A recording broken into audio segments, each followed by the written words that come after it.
ஈரானுடைய சுப்ரீம் லீடராக இருந்த அலி கமேனி அமெரிக்க இஸ்ரேல் தாக்குதல்ல கொல்லப்பட்டார். அடுத்த சுப்ரீம் லீடர் யாரு அப்படிங்கிறது தான் உலகமே எதிர்பார்த்து காத்துக்கிட்டு இருந்த அந்த செய்தி. இந்த நிலையில மோஜ்தபா கமேனி தான் ஈரானுடைய அடுத்த சுப்ரீம் லீடர்னு ஈரான் தேர்ந்தெடுத்து அறிவிச்சிருக்காங்க.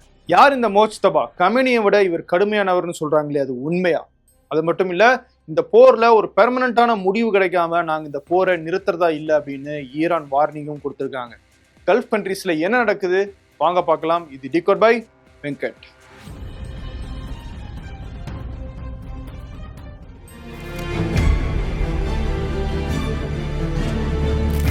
அன்றும் இன்றும் என்றும் தரம் என்றாலே சக்தி மசாலா. இது மக்களின் 49 ஆண்டு கால நம்பிக்கை. சிக்கனமாய் போட்டாலும் சிறப்பாக இருக்கும்.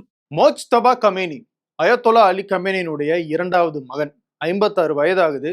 இவர் ஒரு மிட் லெவல் கிளரிக்னு சொல்றாங்க. இவருக்கு அயத்தொல்லா அப்படிங்கிற அந்த பட்டம் பொருந்தாது. அலி கமேனியும் சுப்ரீம் லீடரா ஆகும்போது அவருக்கு அயத்தொல்லா அப்படிங்கிற பட்டம் இல்லை, பின்னால அது கொடுக்கப்பட்டுச்சு. அதனால இவருக்கும் அந்த அயத்தொல்லா அப்படிங்கிற பட்டம் பின்னால கிடைக்கும் அப்படின்னு எதிர்பார்க்கப்படுது. அலி கமேனிக்கு பிறகு மொஜ்தபா கமேனி அந்த இடத்துக்கு வருவார் அப்படின்னு யாருமே எதிர்பார்க்கல. மொஜ்தபா கமேனியே கூட அதை எதிர்பார்த்தது கிடையாது. ஏன் அப்படின்னா 1979 இஸ்லாமிக் புரட்சி ஏன் ஈரான்ல ஏற்பட்டுச்சு? அதுக்கு முன்னாடி இருந்த பெஹல்வி மன்னர்களுடைய ஆட்சிக்கு எதிராக தான் அது நடந்துச்சு. அந்த மன்னர்களுடைய குடும்ப ஆட்சி தொடரக்கூடாது அப்படின்னா 1979 அயத்தொல்லா கொமேனி தலைமையில இந்த புரட்சி செஞ்சு ஆட்சியை பிடிச்சாங்க. கொமேனிக்கு பிறகு கொமேனியினுடைய வாரிசுகள் யாரும் அந்த சுப்ரீம் லீடர் பதவிக்கு வரல. சுப்ரீம் லீடர் அப்படிங்கிறவர் ஒரு மத குருவாக தான் இருக்காரு. அவருக்கு மிகப்பெரிய அதிகாரங்கள் கொடுக்கப்பட்டிருக்கு. அந்த ஷியா இஸ்லாம் மதத்தை பின்பற்றி அவர் எவ்வளவு தூரம் அதுல உயர்ந்திருக்காரோ அதன் அடிப்படையில தான் ஓட்டு போட்டு அவரை தேர்ந்தெடுத்து இந்த சுப்ரீம் லீடர் அதுல உட்கார வைக்கப்படுறாரு. அந்த அடிப்படையில பார்க்கும்போது இதுவரைக்கும் அதுல வாரிசுகள் யாரும் இருந்தது கிடையாது. ஏன்னா கமேனியை கிட்டத்தட்ட 47 ஆண்டுகள் ஆண்டுட்டார். இப்போ முதல் வாரிசாக மொஜ்தபா கமேனி அந்த இடத்துக்கு வந்திருக்காரு. சுப்ரீம் லீடராக இருந்த அலி கமேனியினுடைய மகனாக இருந்தாலும் இவர் மக்கள் மத்தியில ரொம்ப பிரபலமானவர் கிடையாது. இவரும் அந்த மாதிரியான தன்னை பிரபலப்படுத்திக்கணும் அப்படின்னு இது வரைக்கும் நினைச்சதும் கிடையாது. ஆனா இன்டர்னலா அரசாங்கத்துக்குள்ள அதிகார மட்டத்துல இவருக்கு நிறைய இன்ஃப்ளூயன்ஸ் இருக்கு அப்படின்னு சொல்றாங்க. குறிப்பா ஐஆர்ஜிசி அப்படின்னு சொல்லப்படுற இஸ்லாமிக் ரெவல்யூஷனரி கார்ட்ஸ் அப்படிங்கிற அந்த படையில இவருக்கு நிறைய இன்ஃப்ளூயன்ஸ் இருக்குன்னு சொல்றாங்க. அது மட்டும் இல்ல, ஈராக்குக்கும் ஈரானுக்கும் இடையில நடந்த அந்த போர்ல ஐஆர்ஜிசியினுடைய ஒரு பெட்டாலியன்ல சேர்ந்து இவரும் அந்த போர்ல பங்கேற்றாரு அப்படிங்கிற தகவலும் சொல்லப்படுது. குறிப்பா அடுத்த சுப்ரீம் லீடரை தேர்வு செய்யறதுல ஐஆர்ஜிசி ஒரு முக்கியமான பங்கு வகிக்குது. ஐஆர்ஜிசி என்னதான் ஈரானுடைய ஒரு படையாக இருந்தாலும் அது ஒரு தனி அதிகாரம் மிக்க படையா இருக்கு. ஸோ அதுக்குன்னு ஒரு சே இருக்கு.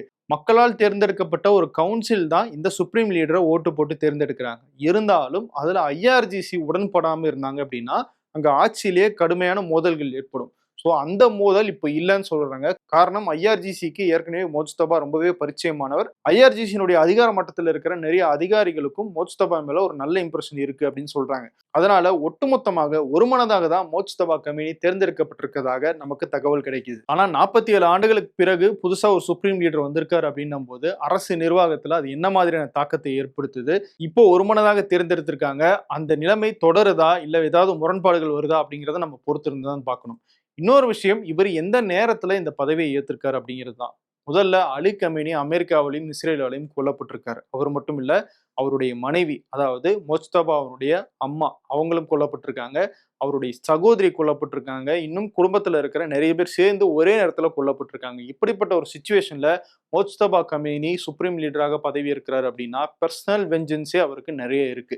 அந்த பர்சனல் வெஞ்சன்ஸே கூட இந்த போரை அவர் சீக்கிரம் முடிக்க விட்டுருமா அப்படிங்கிறது சந்தேகம் தான் சொல்றாங்க சர்வதேச அரசியல் பார்வையாளர்கள். அது மட்டும் இல்ல, ஈரான் மேல இஸ்ரேலும் அமெரிக்காவும் சேர்ந்து இந்த போரை தொடங்கி இருக்கிறதுனால இவ்வளவு நாள் சுப்ரீம் லீடர் மேல இருந்த அதிருப்தி அப்படிங்கிறது கொஞ்சம் ஆதரவாகவும் கொஞ்சம் கொஞ்சமாக மாறிட்டு இருக்கிறத அங்க பார்க்க முடியுது. அதே மோஜ்தபா இன்னும் சரியாக பயன்படுத்திக்குவாரு. இதுக்கு முன்னாடி இருந்ததை விட கடுமையான கட்டுப்பாடுகளை விதிக்கிறதுக்கான வாய்ப்பும் இருக்கு அப்படின்னு சொல்றாங்க. அதையெல்லாம் நம்ம பொறுத்து இருந்துதான் பார்க்கணும். அதுக்கு முன்னாடி டொனால்ட் ட்ரம்ப் என்ன சொல்லியிருந்தாரு? அடுத்து ஈரான்ல யாராவது சுப்ரீம் லீடர் நீங்க நியமிக்கிறீங்க அப்படின்னா அதுக்கு என்னுடைய ஒப்புதல் இருக்கணும். அப்படி என்னுடைய ஒப்புதல் இல்லை அப்படின்னா அந்த சுப்ரீம் லீடரால ரொம்ப நாள் நீடிக்க முடியாது அப்படின்னு டொனால்ட் ட்ரம்ப் ஒரு எச்சரிக்கை கொடுத்திருந்தாரு. அதையும் மீறி மோஜ்தபா கமேனி அங்க சுப்ரீம் லீடராக நியமிக்கப்பட்டிருக்காரு. இப்போ மோஜ்தபானுடைய தலைக்கும் அமெரிக்காவும் இஸ்ரேலும் குறி வைப்பாங்க அப்படிங்கிற ஒரு அபாயம் இருக்கு. அதனால அவருக்கு தீவிரமான பாதுகாப்பு கொடுக்கப்பட்டிருக்கிறதாகவும் ஈரான்ல இருந்து வர தகவல்கள் சொல்லுது. இந்த போர் தொடக்கூடாத ஒரு இடத்தை தொற்றுச்சு. ஈரானுடைய தலைநகர் டெஹ்ரான்ல எண்ணெய் கிடங்கு ஒன்றின் மேல இஸ்ரேல் தாக்குதல் நடத்திருக்காங்க. அதுல அந்த எண்ணெய் கிடங்கு கடந்த 2 நாட்களாக பற்றி எரிஞ்சுக்கிட்டு இருக்கு. கடுமையான கரும் புகை டெஹ்ரான் நகரை ஃபுல்லா சூழ்ந்திருக்கு. இன்னும் முழுமையாக சூரிய ஒளியே அந்த நகரத்துக்குள்ள வரலன்னு சொல்றாங்க. அந்த அளவுக்கு இந்த புகைகள் எல்லாம் போய் மேகமாக சூரியனை மறைச்சிக்கிட்டு இருக்குன்னு சொல்றாங்க. அமெரிக்க ஊடகமான CNN சார்பில் ஃப்ரெட்ரிக் பிளேட்ஜன் அப்படிங்கிறவரு ஈரானுக்குள்ள போயிருக்காரு. அங்க இருந்து அவர் செய்தி சேகரித்து அனுப்பிக்கிட்டு இருக்காரு. ஸோ அதில் அவர் சொன்ன ஒரு முக்கியமான விஷயம் என்னன்னா, ஈரான்ல இப்போ எண்ணெய் மழை பெஞ்சுக்கிட்டு இருக்கு அப்படின்னு சொல்றாரு. இந்த எண்ணெய் கிடங்கு எரிஞ்சதுல இருந்து வெளியான அந்த மேகம் இருக்கு இல்லையா, அது போய் மழையாக மாறி எண்ணெயை திரும்பவும் கொட்டிக்கிட்டு இருக்கு அப்படின்னு சொல்றாரு. அது தொடர்பான வீடியோ ஆதாரங்களையும் அவர் கொடுத்திருக்காரு, பாருங்க. அது மட்டும் இல்ல, இந்த எண்ணெய் கிடங்குல இருந்து வெளியே லீக் ஆன எண்ணெய் எல்லாம் அங்க டிரைனேஜ் வழியாகவும் நிறைய போயிருக்கு. அந்த டிரைனேஜுக்குள்ள இருந்து அப்பப்போ நெருப்பு வருதும் வெடிக்கிறதுமான சத்தங்களும் கேட்டுக்கிட்டு இருக்கு. அமெரிக்க இஸ்ரேலுடைய இந்த தாக்குதலை கண்டிச்சு IRGC-னுடைய செய்தி தொடர்பாளர் ஒரு வீடியோ வெளியிட்டிருக்காரு. அதுல அவர் சொல்றது என்னன்னா, முதல்ல ஸ்கூலை தாக்குனாங்க, அப்புறம் ஹாஸ்பிட்டல் தாக்குனாங்க, பொதுமக்கள் போகிற இடங்களை எல்லாம் தாக்கிட்டு இருக்காங்க. இப்போ கை வைக்க கூடாத எனர்ஜி செக்டார், அதாவது எண்ணெய் கிடங்கு மேல கை வச்சிருக்காங்க இஸ்ரேலும் அமெரிக்காவும். கல்ஃப்ல இருக்கிற நாடுகள் எல்லாம் உடனடியாக அமெரிக்காவையும் இஸ்ரேலையும் வார்ன் பண்ணுங்க.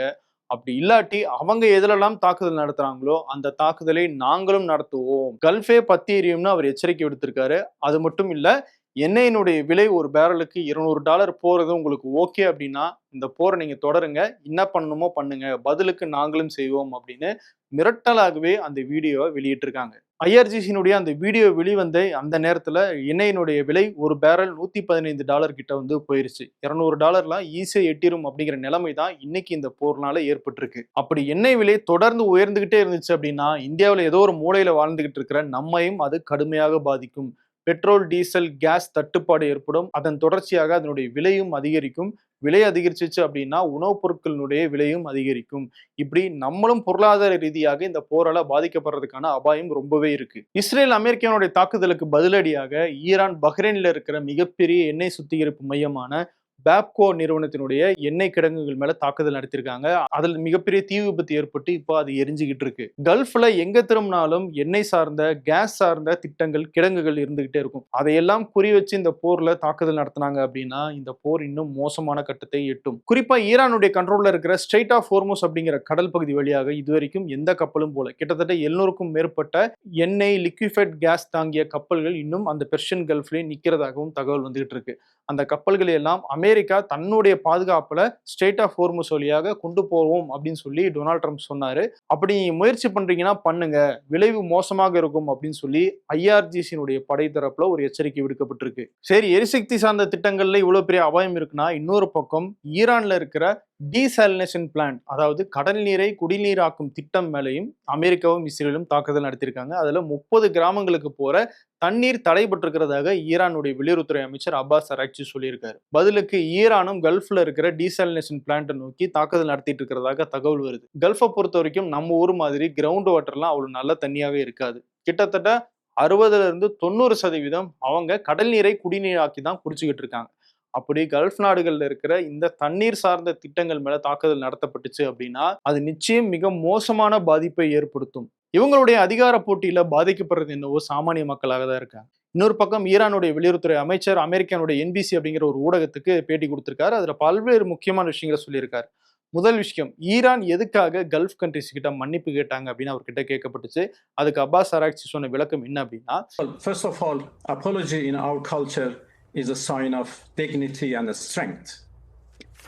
Secondly, he apologized from the peoples of the region for the inconveniences they have faced because of this aggression by the United States and retaliation by us.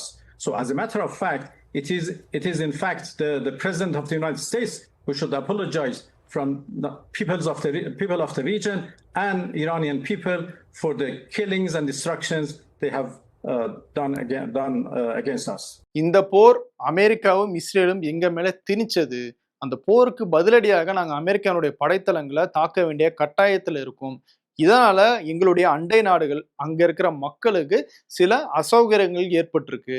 அதுக்காக தான் நாங்க மன்னிப்பு கேட்டோம். மன்னிப்பு அப்படிங்கிறது எங்களை பொறுத்த வரைக்கும் ஒரு மரியாதையின் அடிப்படையில, அவங்களை நாங்க மதிக்கிறோம் அப்படிங்கிற அடிப்படையில தான் நாங்க கேட்டோமே தவிர இந்த போர்ல இருந்து நாங்க பின்வாங்கிட்டோம், நாங்க வீக் ஆகிட்டோம் அப்படிங்கிறதுக்கான அடையாளம் இல்லை அப்படின்னு தெளிவு பண்ணியிருக்காரு. ஏன் இந்த கேள்வி வருதுன்னா, ஈரானுடைய பிரசிடென்ட் மசூத் பெசிஸ்கியான் நாங்க அண்டை நாடுகள் கிட்ட மன்னிப்பு கேட்டுக்கிறோம், அமெரிக்காவையும் இஸ்ரேலையும் இந்த தாக்குதலை நிறுத்த சொல்லுங்க. அப்படி உங்க நாட்டுல இருந்து தாக்குதல் எதுவும் வரல அப்படின்னா நாங்களும் தாக்க மாட்டோம். உங்க நாட்டுல இருந்து தாக்குதல் வந்தா நாங்களும் தாக்குவோம் அப்படின்னு சொல்லியிருந்தாரு.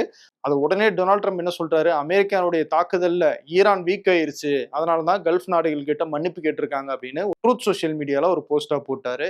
அது ஈரானை இன்னும் கோபப்படுத்திருச்சு. அதுக்கப்புறமாக தாக்குதல் இன்னும் தீவிரமடைஞ்சுக்கிட்டு தான் இருக்கு.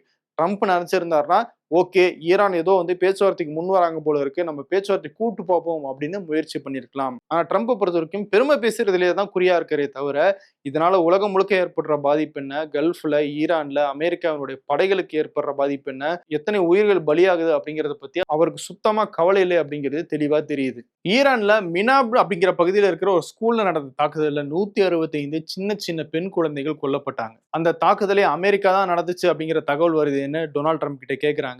அவர் நாங்க நடத்தல, ஈரான் தான் அதை பண்ணியிருப்பாங்க அப்படின்னு பேசுறாரு. ஆனா அவருக்கு பக்கத்திலே இருக்கிற டிபார்ட்மெண்ட் ஆஃப் வார்னுடைய செக்ரட்டரி டொனால்ட் ட்ரம்ப் சொன்னது சரிதான் அப்படின்னு சொல்லாம இல்ல நாங்க விசாரிச்சுக்கிட்டு இருக்கோம் அப்படின்னு சொல்றாரு. Did the United States bomb a girls' elementary school in southern Iran on the first day of the war and kill 175 people? In my opinion, based on what I've seen, that was done by Iran.